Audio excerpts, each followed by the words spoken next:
Welcome to Culture Unraveled. I'm Jacob Cherian, and in this video, we will be looking into the Marathi movie, The Disciple. The movie focuses on Sharad Nerulkar, who, like his father before him, has devoted his life to become an Indian classical singer. He has spent years studying the intricacies and techniques of the craft under his Guruji. He strongly believes in the purity of the art form and feels the deep need to preserve it. But what we see through the movie is that it gets harder and harder for him to hold on to this ideal. The masses don't care much for techniques and just want to be entertained. He meets people who are completely cynical about the motivations of classical musicians, and he witnesses singers who, by pandering to the wider audience, gain massive amounts of success.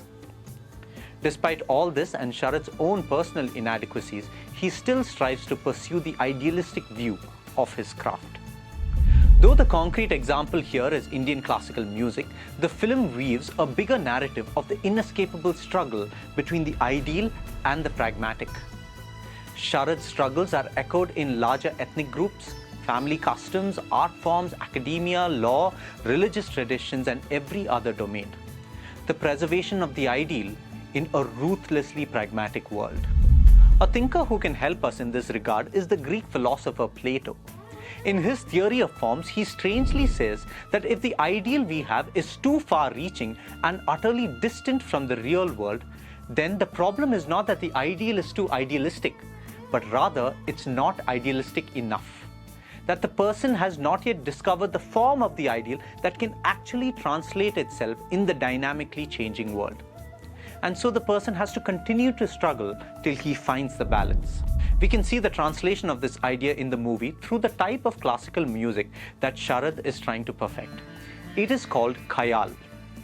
Khayal as a form of Indian classical music is based on improvisation.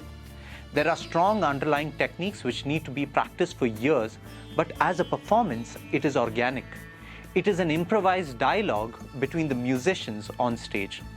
The strict ideal world of structure and the spontaneous emergence of the musical experience find its harmony during the performance.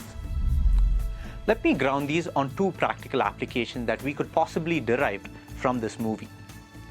Firstly, let us not compromise our ideals easily in order to suit the world. Rather, let us struggle with the notion of the ideal and see how that translates into the changing world. In doing so, as Plato says, we go deeper into the form of the ideal.